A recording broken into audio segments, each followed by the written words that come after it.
Welcome back to the newly revamped Move IQ podcast, where we're going to be talking all things property bi-weekly. I'm Nicola. I'm joined by Lexie. What we're talking about this week? So this week we're talking all about pets. So moving home with your pet, tips on keeping your house pet friendly, all those unexpected things that you don't think about when you move home and you've got a four-legged friend to look after. Yeah. Or maybe not a four-legged friend. Maybe a slithery friend. Yeah. Yeah. Exactly that. But we're both pet people. Yes. You've got two dogs, I do. right? Yeah. I've got my little dog Barley. She's a little toy poodle. Yeah. Is she tiny? She's very small. She's like the perfect size to just take everywhere. My saying is, if the dog can't go, I don't go. Oh, I love it. I have two sausages. Larry and Rodney, who are absolute lads. I'm quite a fan of having human names for dogs, as you can tell. But they're quite big. Well, they're quite big. So Larry's a full standard Dachshund. So he's like a 12 kilo. Oh, Dachshund. wow. So when you hold him, You say Dachshund, and I think it's big boy. The tiny little ones. yeah, but he's the size they should be. Like he's a tank real of a ones. sausage. Yeah, he's a big boy. And Rodney's like 8 kilo, kind of medium sausage. They're very good boys. I love them very much. Are they related? No, they're both rescues. Aw. But we got them as puppies. Like a few years ago, we were looking for a rescue dog, and it turned out that even though I was applying for any dog of any age, we ended up with Larry as a puppy. And then I set up an Instagram account for him because, of course, I did. Obviously. But he had a problem with his back legs, so we were like showing his progress and stuff. And then the Dogs Trust got in touch again, and then we ended up with Rodney, another puppy. So we ended up with 2 dogs. That wasn't the plan. Yeah. But here we are. Yeah. So they're like adopted brothers. Yeah. I love that. That's so cute. Did you name them yourself? Oh, yeah, of course. Okay. Yeah, because, I mean, the Dogs Trust were naming them like, I think it was like Finch, or like just names that I just wouldn't have called my dog. Fair enough. Whereas I'd never met a dog called Larry before. And then we were like, what goes with Larry? Rodney. Yeah. So it was just perfect. I love it. But coming from the Dogs Trust then, where they're surrounded, I guess, by lots of other dogs, and moving them into your home, Yeah. how did that go? They were all right. I think because they were puppies, they didn't really know any different. So they were okay. And like with Rodney, because we already had Larry at the time, we were taking Larry down to the Dogs Trust to go and meet Rodney so they could get along before we then brought Rodney home. So it made it fine. But we're not talking about moving them into our house. If you're moving home with a dog, which we did, it must have been about 2.5 years ago, we moved house. And we were like, how do we do this? How does this make sense? Like, they're going to be so confused with where they're going and what they're doing, because they get so used to their own routine, their own home, that kind of thing. And it was trying to figure out the best way to make it work. So we have a dog lady. We love her very much. Her name is Chloe. She is Horsham's Crazy Dog Lady. Is her business name. She's amazing. What a nickname. She's amazing. I'll look out for her. So we were like, right, moving day, we'll send them to the dog lady so then we can get everything in, and then we'll pick them up later in the evening. So we moved everything into the house, and then it got to about 6, 7 o'clock, and we went, right, let's go get the boys. So we went and picked them up, and then we opened the door, we let them in, and then we just let them go and let them sniff everything out. And the carnage for us was because the previous owners had a golden retriever. Oh. So the smells in the house were crazy. So they were going nuts. Like literally every nook and cranny, every corner underneath the kitchen counters, just going completely crazy. And we were like, what? How do we cope with this? Like, they just couldn't calm down. Yeah. They couldn't sleep that night because there was just so much going on. It was too exciting for them. Yeah. Overwhelming, because dogs are such, they're so like stimulated by smaller things that we obviously don't notice. Yeah. And exactly what you were saying there about them obviously smelling an animal that had been in the property before. Yeah. For cats, that can be a massive problem. Really? Because, of course, what cats like to do is mark their territory. So if they're picking up the scent of another cat, particularly, that has lived in a property, you might want to sort that out before you get there. So it's making it familiar and familiarising, like, even the scents and the smells of a home with where you've previously been living.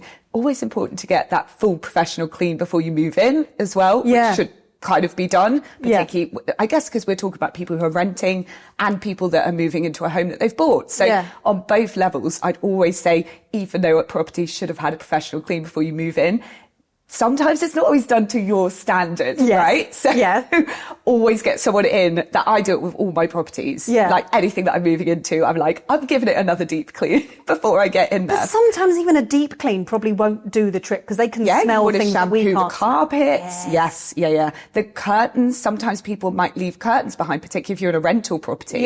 So actually it might be thinking about replacing those things if there's maybe been a pet that's already been living at the property. Yeah. So also when you talked about moving and you've got your, what's she called? The Horsham lady, the crazy Horsham's crazy dog lady. Horsham's crazy dog lady. Yeah. So I don't have her, but I had my mum and dad and we did exactly the same because moving home for a pet, you obviously can't tell them what you're doing. You really want to be able to reassure them. And sometimes if you're lucky and you've got a friend or a family member or Horsham's crazy dog lady, you can send them to someone whilst the chaos is going on because that's part of what stresses them out. Yeah. They see all these boxes, they see all this change. Yeah. They don't know what's going on. Yeah. They get scared and that's when it can become a bit too overwhelming or a bit too stressful for them. So if you've got that opportunity to send your pet with someone else for a couple of days whilst you're moving house, perfect. I feel like a couple of days. It's a nice transition. Yeah, a couple of days is the trick because that's where I think we went wrong because they were watching us put everything in boxes. And they were seeing the house empty the day before we were moving in. And I think they just found the whole thing extremely stressful and really confusing. And there was a lot of Rodney sat in the corner shaking and not quite understanding what was happening. So I feel like what we should have done, shoulda, woulda, coulda, we know it now.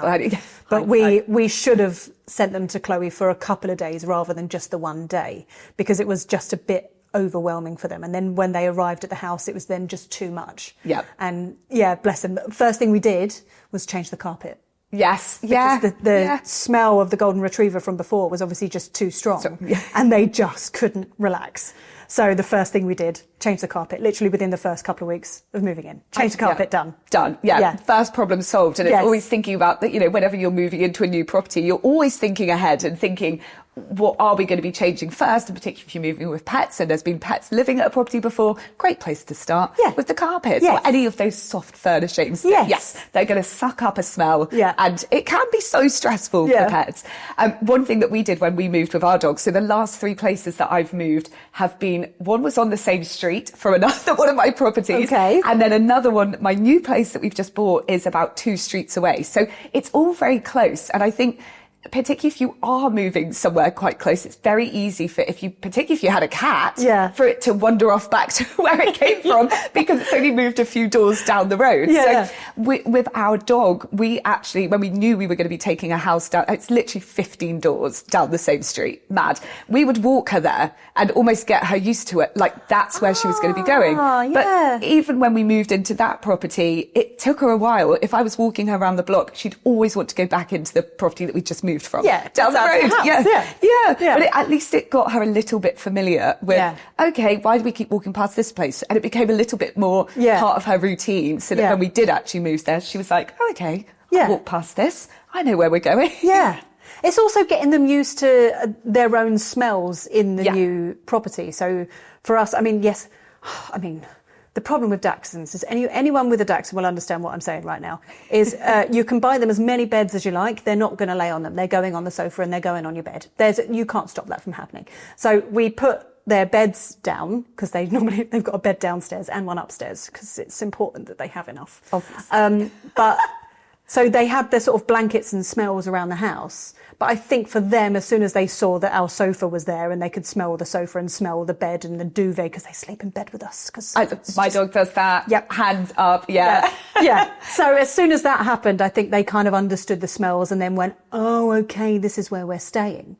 But then I also found what does help is if you do occasional trips with your dog to go and stay in like an Airbnb. And if they know that you're staying there, they kind of then get used to just staying in a different space every now and again. So maybe that might help if it ends up moving house. They'll go, oh, I guess we're just staying here now. This is just our permanent home now. And I think, again, going back to that, the whole smell, which is one of the senses that dogs obviously respond to so well, and how they know that they're close to their owners. If I take my dog anywhere and leave her with even friends or family or anything like that, I will always put in a t-shirt. If she goes to the vets, I always put a t-shirt to keep her calm. Yeah. So when you're moving house, like when we move house and we think about ourselves and we have all of our, you know, those items that you're going to want, your everyday items that are easy to reach, you pack them into one box. Yeah. Do exactly the same with your pets as well. So they're familiar toys, their bed, their if they've got a little blanket, if you have a throw on the sofa that they quite like, if there's a pillow that they quite like, pack all that somewhere, some treats, all those things that are quite familiar, and then make moving house become part of their routine. Yeah. So I always think even before we move into our new home, we know exactly where our dog's bowl's going to go. Yeah. So that first hour that you get there, you can set it all up for them, and you're like, this is where you eat now. Yeah. This is your new dining room. Yes. Yeah. Welcome home. Yeah. I think as well for us, that one of the main things to check, so ahead of obviously moving into the house, we went and we viewed the house a couple of times beforehand. So you view the house, but then it was checking the garden. Yes. Let me check the garden. Let me check for holes in the fence. Let me check all that sort of stuff to make sure that as soon as we let them in their new house, we can just let them in the garden. They can just run riot and just sniff the place out.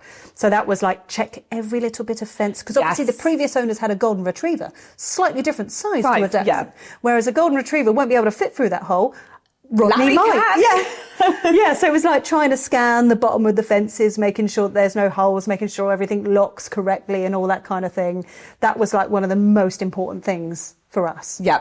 And I think as well, spending time maybe before you let your pet out, because this was one mistake that we made when we moved into our properties. So we've got like a shared communal garden. Yeah. And the first day we were there, I just threw open the door and let the dog run straight out. But I didn't think about the foxes. So there were foxes like at the bottom of our garden that clearly were like regular visitors. And my dog, of course, is like, oh my goodness, what's this? Another friend, and goes straight to chase them. And I think foxes are definitely more scared of animals or other animals or human beings than we are of them, kind of thing. But you just don't know how they're going to react. And I thought, oh my goodness, my dog's the same colour as a fox. What if they're like, hey, one of our own, let's take you with us? No, that was my biggest fear. I was like, so the dog's chasing this fox, I'm chasing the dog. And I think if I just waited and just opened that door and had a little look round that first time I let her out, because now I'm really wary of it. But it's those little things that you don't know.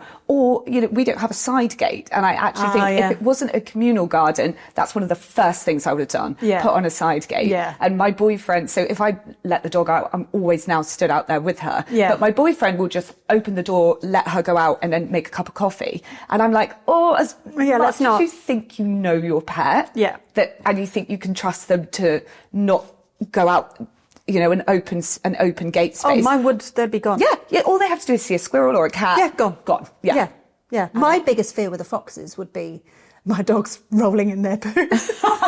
But that's so valid. Yeah, that is not, if you've had to deal with getting foxed off a dog, that is not fun. Oh my good, they love it. Any opportunity, as soon as they smell it, and I know when they've spotted some, because they do little circles while sniffing, and you're like, try and get there in time before they roll in it. That would be my You can see it coming. Yeah.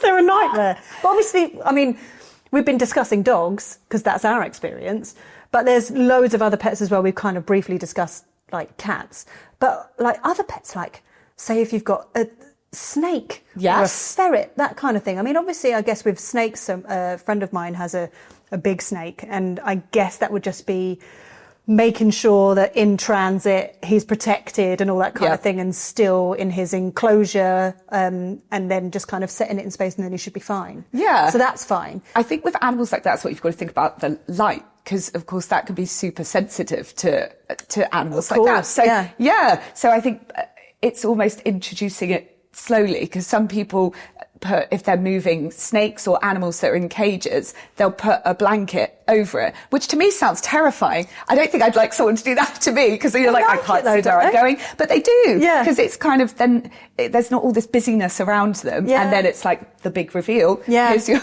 new home. They're the same with birds, budgies, parrots, that kind of thing. Yeah, it's nice like cover over the top. It's like a comforting thing to them. To me, it's my worst nightmare, but to them, it's a comfort. Yeah. Yeah. I know that you've got a hamster story, though. I do have a hamster story. So my friend in primary school moved with her hamster, and they moved from a lateral flat to a 2-story house. And of course, the hamster had never used the stairs, and they used to let him out. I'm not meaning like he's hopping up the stairs, but they put him in a ball so he'd get around their flat in this ball. And of course, no one really thought about this. Oh, no. And the hamster went down the stairs in this ball and was okay for a couple of days, but after that did not end well. And they think it was because he had this such shock of going down the stairs. Yes. Yeah. And it was just a silly thing. You know, you're unpacking in your bedroom, which is where he lived. You put your hamster in the ball and off he goes like he normally does. But no one thought about the stairs. So you need a hamster stair gate. Yeah. That's what you're suggesting. Basically. Yeah. Because we have a stair gate. We call it the sausage stopper. Still doesn't stop them from going upstairs because they just never listen to a word you're saying.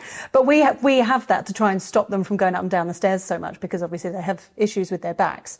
But we have it's just like a wooden thing that's been sort of designed and sits on the stairs. So it then means if we don't want them going up and down the stairs all the time, or like while we were trying to move and unpack things, it was easier just to keep them downstairs while we were doing stuff upstairs, and vice versa if we just want to keep them upstairs, that sort of thing, and they shouldn't be able to get past it. So maybe a hamster stopper is also a thing. It's also a good. I like that. Yeah, I think it's needed for sure. Yeah. But I actually saw an Instagram video the other day of a little dog gate that's like, instead of having to have it there permanently, it slid like a bifolding door to the side. And then if you wanted to stop the dog from going upstairs, you could just pull it across. And it looked really cute. I thought, what a great idea. Yeah. I think it was homemade. I don't think it was like something that you could necessarily go out and buy, but maybe it is. I haven't looked into it. I thought, how cool. Yeah. And then if you just don't want the dog to go upstairs, because I think that's another thing when you're moving house, you kind of, like you said, you just let the boys run loose. Yeah. Maybe and they felt a bit overwhelmed. Maybe introducing rooms like slowly, so get used to the living space. And I think taking time to sit with your pet and just make it that calm environment so that you're like, look, I'm here relaxing and chilling and loving my new life. Yeah. You can too. That's where we went wrong. Yeah. We just went, where's their go? Yes. Go cause chaos. Yeah. Go crazy. But like, when they do go nuts. So for us, first thing we did was we changed the carpet. So we have like a carpeted area in the living room. The rest of the house is all sort of wooden floor. We're just about to get our floor redone. And we've decided to get rid of the carpet because it will look nicer. Nice. But we're still going to put a rug in. Because a lot of people are like, oh, if you've got pets, you've got cats, you've got dogs, you're better off not having carpet. But for me, I prefer it.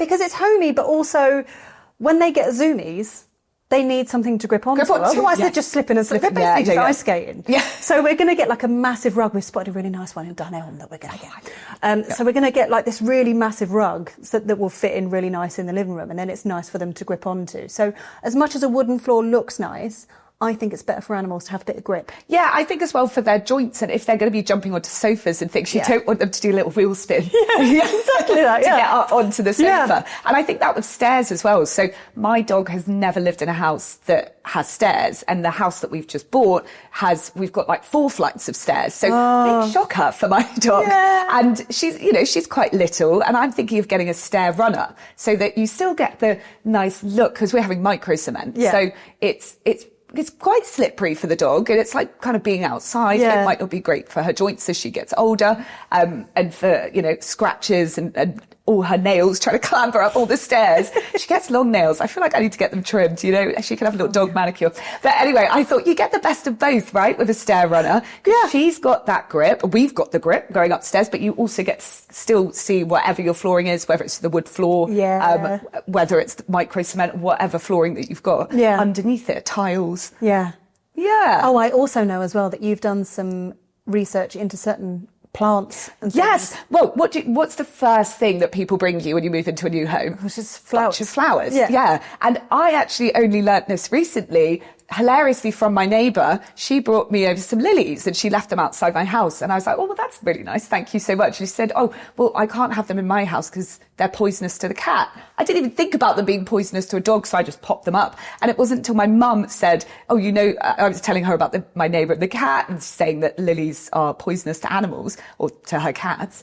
And my mum's like, yeah, to dogs as well. And I was like, They've got to go. In what way? Is it just like the sheer amount of pollen? Pollen, I would think so. Yeah, mad, isn't it? But it's not just lilies. So azaleas, rhododendrons, which are quite common. But I don't even know what they look like. It's quite a common plant. And also if you're thinking about getting house plants and having things just potted around, you've also got to think about what you put into the soil as well, because a lot of the plant feeders, dogs, like that's right on a dog's level. Like if we look in here now, we've got the plant pots. A lot of that is on a dog's level. So you don't want them to go and start like nibbling at you just think about what you're putting into your plants. Ah, see, and do your research into your plants so you know exactly what they look like, because I would have no idea. Yes, yeah. I know. It's actually surprising how many plants are poisonous to pets. Because you said rhododendrons. Yep. I can't tell you what they look Azaleas, I wrote them down. Oleander. like. No idea. No idea what they look like. I know. I need to do some Googling. Yes, definitely. But it's one of those things that you just don't think about, do you? And of course, people aren't going to think about that when they're buying you plants. But now, I would definitely think about that if I was getting any flowers for anyone that's got a pet. Yeah. Unfortunately, I love a lily, but they will not be containing lilies. Fair. There was one of the main things that we did once we moved into the new house, and that was starting again with leaving them at home on their own. Yeah. So, I mean, we can leave them for like 4 hours and they're totally fine. But it was building them back up again in a different space that they weren't quite used to. So we now have an area where we shut the kitchen door, we shut the living room door, and they have like an L shape that they can kind of have the freedom of and still lay on the sofas and do whatever. But moving into the new house, we started again kind of from scratch, left them for 10 minutes, built it up to 20 and then built it up so they could kind of get used to being like in their own space. We also bought a camera. Yes. So we have, I'm trying to remember the name of it. We have a Furbo camera. Oh yeah, brilliant. Which is so good. We've got it set up in the kitchen, and then you have it, you can fill it up with treats. Yes. And then you can look on it, and then you can throw them treats. It fires them a treat out. It's so good. Yeah. I don't actually have one for my dog, but I have seen people use them. Yeah. It's so great. And of course for the dog, brilliant. They get used to you being out of the house, but they can also hear your voice. It's familiar. Yeah. And they know they're going to get a treat. Yeah, because you can record your voice. So when you press the button to throw the treats, it's a recording of my husband going, Larry, Rodney, treats. And then you see them just come trotting in from the living room and then doing spins to wait for their treats. That's too funny. I love that you can pre-record a message as well. So ridiculous. See, my dog does more for love than food. So if I was like, Barley, come here, she'd be like, where are you? Where are you? I don't want the treat. Where are you? Where's my love? I know. I feel like she's a bit of a princess. So I feel like for Barley, wouldn't work so well. But every other dog in the world would love it. Yeah. But you can get cameras for that. You can get like water feeders that you can have for your cats and things like that. Yeah. They also have cameras in. They do, and you can also set them on timers as well. Yeah. So they can, and also for dogs of different sizes. So I don't know if one of your dogs is bigger than the other, but you can have the water fountains where one of them could drink from a higher spout than another one. I know. Stop it. So cute. And they're so good as well because it's like, it's filtered water that will continuously keep going round. My goodness. I know, brilliant. That's and it also so ridiculous. It's also, you kind of know then as well that if you're leaving your pet on their own for a long period of time, it also encourages them to drink, because sometimes you can turn off the fountain and then set it on a timer to come back on again. So they'll hear the noise and be like, oh, I should maybe have a drink of water right about now. It acts as a little reminder that your water's here. This is so, I mean, when you think of technology these days, like, it's absolutely insane. Like, you think, like, I don't know, back in the 90s or whatever, that you would literally just go, yeah, dog's fine. I know. Shut them in. They're all right. They're off. They're all right. Yeah. Don't worry about it. Whereas now you're like, I have to check the camera. Yeah. Got to make sure I've thrown their treats. Are they all right? They've got enough water. Yep. I've got a notification because they're barking. But that's what the only reason I feel like I can leave my dog at home for small periods of time is because of the camera. And so we've got a Blink camera, and we've got that. Yeah, and you've got the app for it, and you can talk through it. Yeah. I try not to because I feel like it will freak her out. And again, if she's like, "Where are you? I can hear you, but I can't see you. This is not okay." But you know that I always think worst case scenarios. And I'm like, if someone comes into my house, I'm like, just take anything but the dog. Yeah. But you can talk to them through the camera, and you could be like, it's ridiculous. I see you. It's ridiculous. My laptop's there. Don't take the dog. We're now in a day and age. I won't send this video out. We're in a day and age where our pets are our children. Yes, they are. That's where we're at. That is such a change in our culture and how we look at our pets now. Because my boyfriend grew up in New Zealand, and his dog, and you know, it's totally fine if that is still what people do, but his dog slept outside. That was it. Your dog lived outside. And working dogs, particularly in the UK, farm dogs, that's just what they did. Whereas ours sleep in bed with us. That's, And now my dog has her own pillow. I mean, literally. But like when you think of it like that, so when you move house, if you do have actual human children, like the first thing you're doing as soon as you move house is you're signing up to the local dentist, you're signing up to the local doctors, you're making sure that everybody's covered as soon as you move in. And that's exactly what you need to do for your pet. You need to make sure you've got your vets ready to go, because you don't know when something's going to happen to your dog. You don't want to wait until there's something wrong with them before you then signed up to the local vets and you're having to do a quick Google. You want to get in there straight away. Don't wait for that emergency as well, because also then you don't have that time to register. And then you're going to the emergency vet, and if anyone's been to the emergency vet, we know how costly that can be. So it's setting that up, it's changing the address and everything on their microchip. Microchip is so important. There's so many stories that you see in the papers where people have very kindly found a dog and they're looking after it, and they're like, we can't return it to its owner because no one's changed the address. And it's like this hunt to try and find the owner, like make life easy. If you've got the little, like my dog has one of the little things that says on her collar, the little ID tag, and it says, "Have your people call my people." Our one says, I can't say it on this podcast, it's got a little naughty word in it, but it's basically S word, I'm lost. Call this number, help me. But I get your people to call my people. It's so good. So good. But of course, and my boyfriend, when we literally moved from number 3 on one street to number 33, and he was like, "Nah, we don't need to change that." He was like, it's one number. It's fine. And I'm like, "No, we have to." It's like the first thing that I did. Because I'm like, what, you can have someone go up to number 3 and then assume, oh, maybe they missed off a 3, we'll take it down to 33. No, we'll just never see our dog again. You don't talk to all of your neighbours as anyway, well. So it's not like they're going to go, oh, they're at number 33 now. They don't know that for definite. No, exactly. So they're always one of the first things that I do, for sure.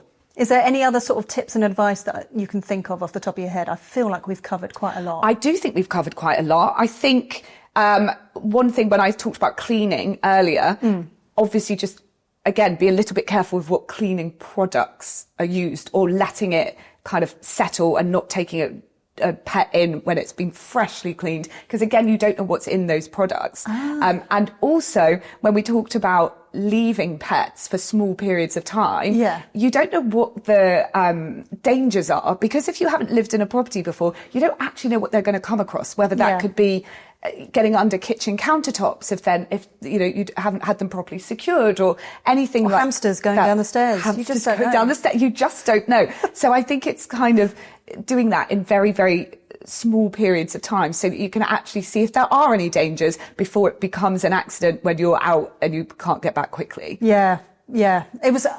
There was. I mean, I know that I've already mentioned that there was a golden retriever in the house, but they also had a cat, which for my dogs, they just naturally hate cats. They just hate them.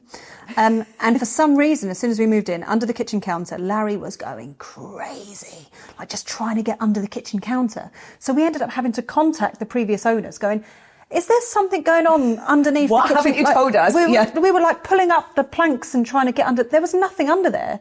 And they were like, oh, sorry, that's just kind of where our cat used to hang out.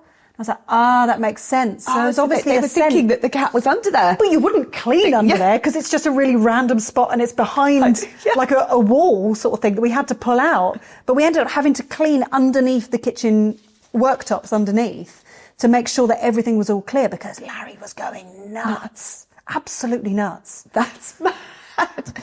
I also think as well, furniture. Did you move, when you moved, did you move the same furniture with you? Yes. You took this home. In our new place, we're starting fresh and we're buying everything new. So I've done a lot of testing on sofa fabrics and what works best with your dog, if the dog does go on the sofa, do you know what came out best? So I got swatches, right? I got little samples from a lot of different sofa places of different sofas that we liked. And I mainly had specific. 5 of them. I was like genuinely interested to see what was going to come out best on top. So then I set up my little workstation. I've done an Instagram video on it. And I set up my workstation with these 5 tester fabrics. And I got a little pot of water and a little pot of mud from outside. Yeah. And I dipped my dog's foot in the water, in the mud, and onto a swatch. And guess what material came out best? Leather? Boot clay. Like, you wouldn't think it. So I bought a cream boot clay sofa and I've got my fingers crossed that it's going to be okay with my dog. What, it just sort of wiped off? Yeah, because it was like that very textured fabric. Yeah. It didn't really cling to it. Whereas linen changed the game. Like, your sofa would be ruined. Oh, and it's things like that I never actually really thought about. I just thought I'd do it as a fun test, but yeah. Because you know what's funny is I didn't really think of the sofas when we got the dogs and then we got the sofas, but I didn't really think of the material of the sofa when it came to the dogs. I just thought, what if someone spills a glass of wine? That's where my head was. So I don't care about the dogs. Yeah, also very relevant. Yeah. But you could buy a lot of fabric protectors now, like sprays that you can spray onto fabrics that almost like put a layer down so that if you did do something like that, it's much easier, whether it's wine, whether it's the dog, it's much easier to get off. See, nice. Yeah. See, this has been educational. It has, right? And a good chat. But look, I mean, if you can think of anything that we have missed, if you've got any other bits of advice, any other little hacks that you've got, then do put it in the comment section below because we would love to hear from you. Yeah, and I'd love to hear your stories as well of what worked and even things that might have gone wrong that people didn't think about when you moved house with a pet. We want some chaotic stories. We please. do. That would be great. And make sure you tune in a couple of weeks and we'll be discussing other things when it comes down to property. Thank you very much. We'll see you next time.